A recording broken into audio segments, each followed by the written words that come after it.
C'est sympa ici. Je suis contente. On va être bien mes petits chats, hein. Franchement c'est canon. Je suis sortie de l'avion. Je suis partie faire une vidéo dans une voiture de Retour vers le futur. Donc ça c'est réel.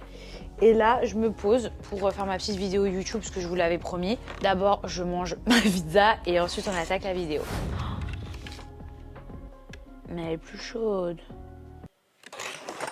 C'est pas grave. Bon, mes amours, elle est froide, mais c'est pas grave, on s'en fout, la pizza, c'est de la pizza, on va pas faire de manière ici.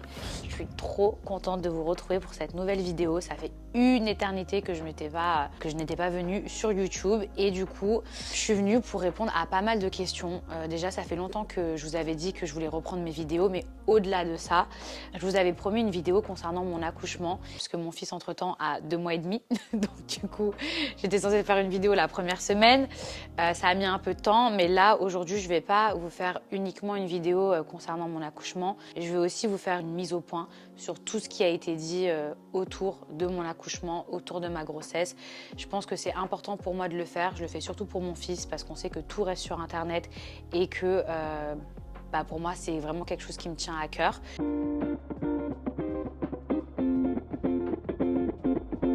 De base, c'est vrai qu'avec mon mari, on parlait de fonder une famille, de faire un enfant, parce que c'était un petit peu la suite logique. Puis même moi, j'avais vraiment envie de fonder une famille. C'est vrai qu'on s'est toujours posé la question, sachant que lui, il n'est pas du tout sur les réseaux sociaux. On s'est toujours dit, le jour où tu es enceinte, est-ce que tu le dis? Moi, il y avait une partie de moi où j'étais là, bien sûr que je vais le dire, bien sûr qu'il faut que je le partage à ma communauté, c'est normal.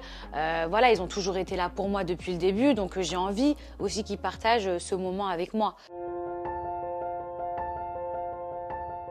Sauf que ce qui s'est passé, prends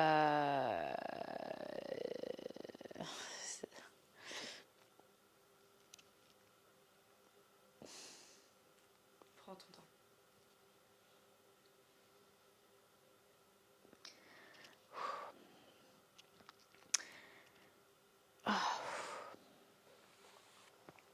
C'est pas grave, c'est pas grave. Sauf que ce qui s'est passé, c'est que j'ai perdu mon bébé, mon premier bébé. Et du coup, j'ai pas eu la force de le dire sur les réseaux sociaux parce que c'est quelque chose qui m'a beaucoup affectée. Quand j'ai posté que j'étais à l'hôpital, au début, j'étais incapable de donner la raison pour laquelle j'étais à l'hôpital. Donc c'est vrai que les gens, ils n'ont pas compris puisque j'ai dit j'ai eu une embolie pulmonaire, etc. Ma mère, elle m'a dit protège-toi ma fille. Le rôle d'une maman aussi, c'est de protéger son enfant. Et ma mère, elle connaît ça, elle sait que ça fait longtemps que je suis sur les réseaux sociaux. Je ne mets pas ça sur le dos de ma mère, mais c'est vrai que la première chose qu'une maman elle essaie de faire, c'est donc de protéger sa fille. Elle m'a dit, écoute, ne dis pas que tu as perdu ton bébé, ne t'expose pas, tu viens de souffrir, ne t'impose pas une autre souffrance. C'est vrai que c'est pas que j'ai menti, mais j'ai caché et j'arrivais pas en fait à dire ce qui s'était passé. Donc au début j'ai dit j'ai une embolie pulmonaire. Après les gens ils ont dit oui mais quand t'as une embolie c'est pas comme ci, c'est pas comme ça. Après j'ai dit non mais en fait finalement j'ai fait une intoxication alimentaire etc. Et en fait j'avais pas envie de mentir et de minimiser ma peine parce que pour moi la perte d'un enfant ça peut pas se résumer à une intoxication alimentaire. Donc du coup je suis partie pendant une semaine j'ai quitté les réseaux sociaux. Et j'ai eu besoin de me retrouver moi-même, j'ai eu besoin de faire le deuil de ce qui s'était passé. Et c'est pour ça que quand je suis retombée enceinte une deuxième fois, que j'ai eu la chance de retomber enceinte une deuxième fois, je me suis dit, il faut que je me préserve un maximum. Parce que peut-être que ça peut revenir, peut-être que je peux reperdre mon bébé. Et je ne supporterai pas de le vivre publiquement. Je ne supporterai pas d'annoncer ma grossesse, de partager cette joie. Et une deuxième fois, et cette fois-ci publiquement, j'arriverai pas, j'aurai pas la force. Donc c'est pour ça que j'ai mis autant de temps avant d'annoncer ma grossesse. Finalement, j'ai craqué, je l'ai dit au bout de 7 mois.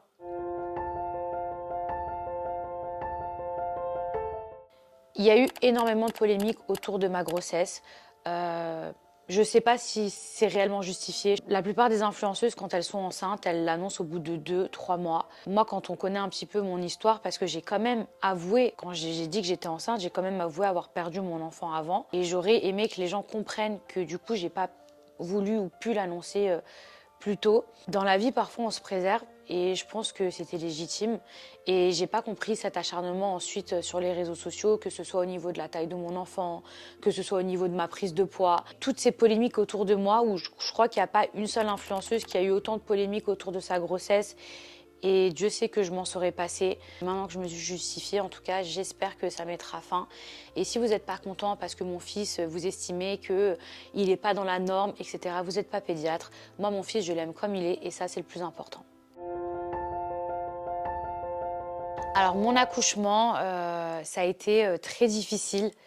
Mais tant que mon bébé il est en bonne santé, j'ai envie de dire, c'est ça qui compte le plus en réalité. J'avais énormément d'appréhension. Je flippais de ouf. Je flippais ma race, clairement.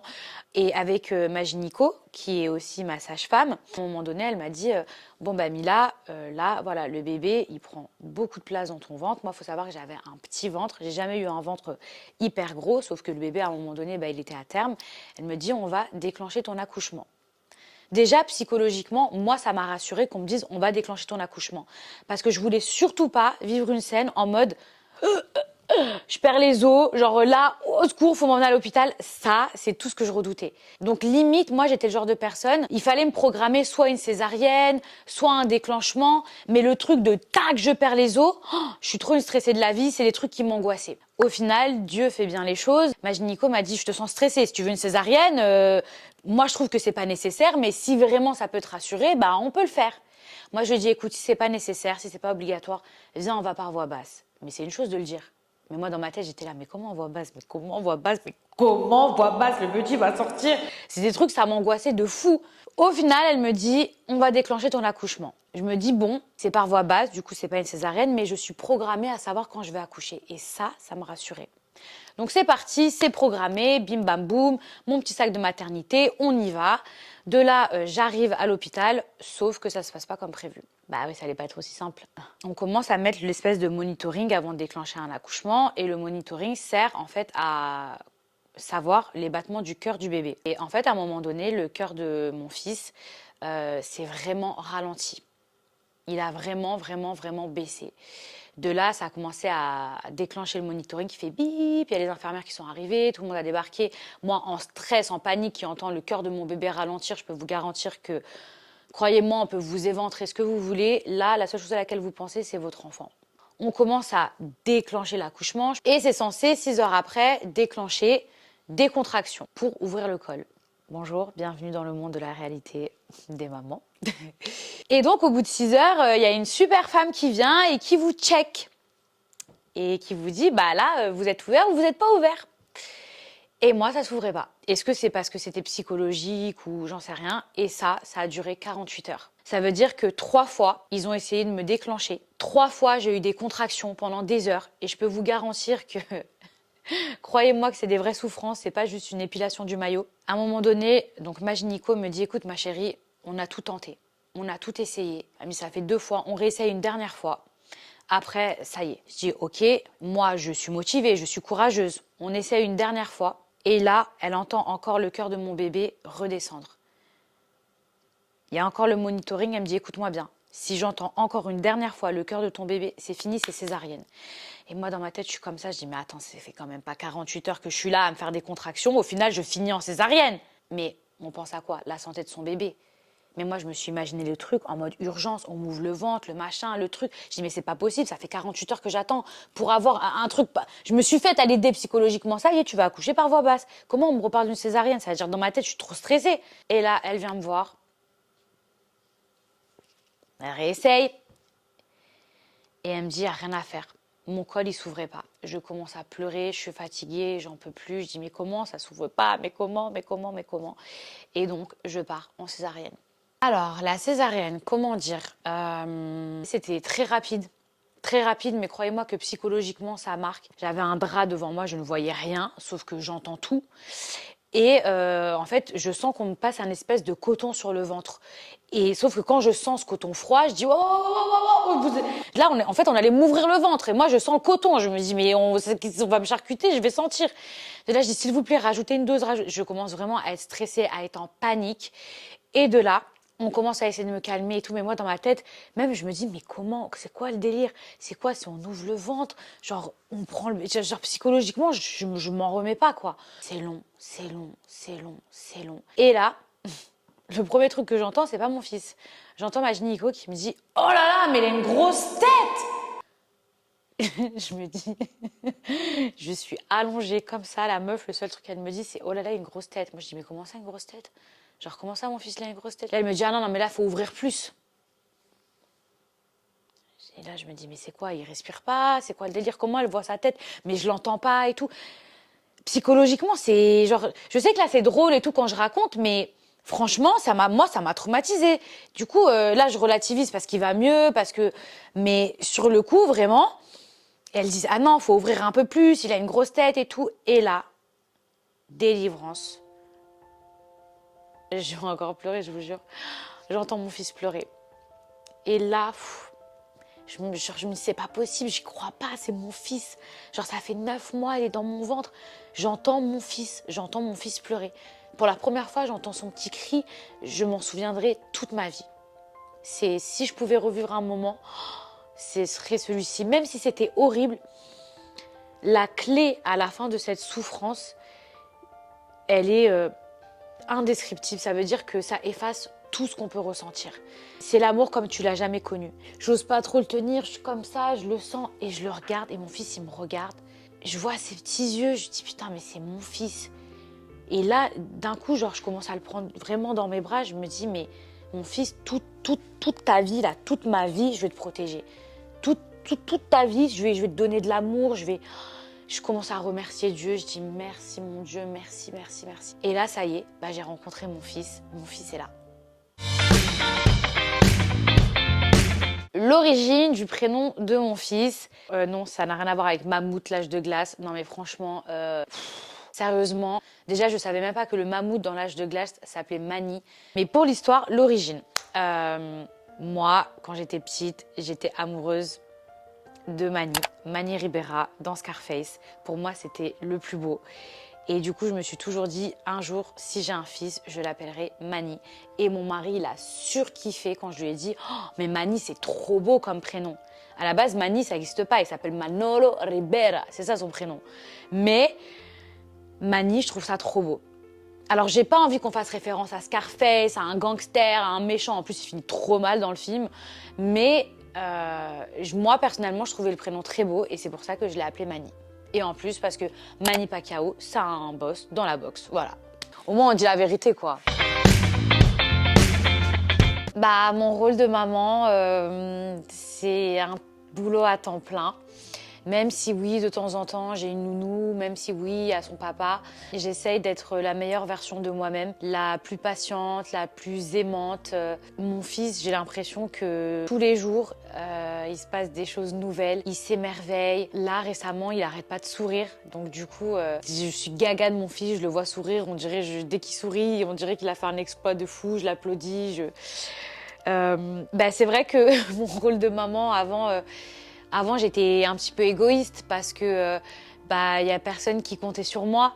C'est-à-dire que si je voulais me lever à midi et faire la fête ou faire des trucs, du coup, il y a personne qui comptait sur moi. Aujourd'hui, mon fils, il m'apporte une stabilité et être une meilleure personne parce que du coup, j'ai une raison pour laquelle je dois me lever tôt. J'ai une raison d'avoir des objectifs dans ma vie, en fait, parce que aujourd'hui, je suis plus toute seule. C'est plus pareil, en fait. Même cette insouciance que j'avais avant de me dire, oh bon, depuis que je suis maman, en fait, je suis tout le temps inquiète. Moi, de base, j'ai toujours voulu allaiter. Entre vouloir et pouvoir, c'est deux choses différentes. Mais c'est vraiment quelque chose que je voulais expérimenter parce que tout le monde m'a dit c'est un lien qui est super unique et tout. Mais par contre, je savais pas que c'était aussi dur. Allaiter, c'est à la demande, c'est-à-dire que c'est pas pareil qu'un biberon qu'on va préparer en poudre où on voit la quantité qu'on donne à notre bébé et du coup on sait exactement ce qu'il a pris. Quand vous lui donnez le sein, vous savez pas exactement quelle quantité il prend. Le lait maternel, ça se digère beaucoup plus rapidement, beaucoup plus vite que du lait en poudre, ce qui est mieux pour son estomac, mieux pour la digestion, mais ça veut dire qu'il a faim beaucoup plus rapidement. En fait, quand vous allaitez, vous êtes un petit peu esclave de votre enfant.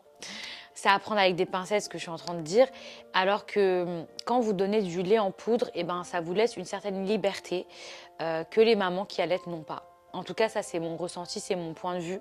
Surtout les premières semaines, surtout quand vous avez jamais allaité. Je sais que moi, je peinais à sortir un petit peu de lait de ma poitrine. Au début, c'était le colostrum. Je me suis dit, mais c'est quoi ça? Ça va jamais lui suffire pour lui donner à boire. Et au départ, ça fait très mal. Et je sais que j'ai reçu énormément de messages de ma communauté, de gens qui me disaient waouh, Mila, incroyable, t'allaites, parce que oui, j'allaite. Jusqu'à aujourd'hui, j'allaite encore. Mon fils, il a 2 mois et demi. Chaque semaine, je dis, ça y est, c'est la dernière. J'arrête. Et en fait, j'arrive pas à arrêter parce que j'ai l'impression que j'ai un lien vraiment particulier avec mon fils qui fait que j'arrive pas à arrêter. Maintenant, je me suis habituée. Autant les 2 premières semaines, je vous mens pas. Franchement, ça fait super mal. Je comprenais pas. Je me suis dit, mais what? Mais c'est de la torture. Et franchement, au final, le corps, il est tellement bien fait que après, ça fait beaucoup moins mal. Après, il faut entretenir, il faut faire attention et tout. Même, vous savez exactement quand votre bébé a faim. Puis quand une maman, elle allaite, ça n'a rien à voir avec le lait en poudre. Et c'est vrai que quand on donne le lait en poudre, je dis pas que ça veut pas dire qu'on n'est pas une maman à temps plein. Il y a des femmes qui ont fait qui peuvent pas, soit parce qu'elles ont trop d'enfants, soit parce qu'elles travaillent, soit parce qu'elles produisent pas assez de lait. Enfin voilà quoi. En tout cas, il n'y a pas de bonne ou de mauvaise mère. C'est pas parce qu'une femme elle allait qu'elle est mieux qu'une autre. Vraiment. Et ça, les filles, je veux que vous le sachiez parce que c'est important. Non, mais moi, je fais mieux que toi. Non, mais moi, mon fils. Non, mais moi, à 1 mois, il marchait. Enfin, bref, j'entends tout et n'importe quoi. On est là pour être solidaires entre nous. Bon, mes petits chats, en tout cas, j'espère que cette vidéo vous aura plu. J'espère que ça vous aura permis d'en savoir un peu plus et surtout de mettre les choses au clair. N'hésitez pas aussi en commentaire à me raconter un petit peu votre histoire. Est-ce qu'il y a des mamans qui me suivent? Est-ce qu'il y a des mamans sur YouTube? Je sais que vous êtes énormément présentes, par exemple sur Snap, mais est-ce qu'il y en a aussi sur YouTube? Puis n'hésitez pas aussi à donner des conseils et n'hésitez pas aussi à me dire ce que vous en avez pensé. N'oubliez pas que derrière chaque personne, on a tous une histoire. Je suis pour les critiques constructives et je suis pour les mots d'amour et pour le soutien. En tout cas, n'hésitez pas parce que moi, j'ai envie de faire des vidéos, j'ai envie de partager plus de choses avec vous. Mais s'il vous plaît, soyez tolérants. Là, après, je reviens, je reprends à peine mes vidéos. Donc, je vais essayer de faire un maximum de contenu. C'est pas facile de jongler avec mon petit. Donc voilà, mes petits chats. En tout cas, n'hésitez pas aussi à vous abonner. Et n'hésitez pas à liker cette vidéo si elle vous a plu.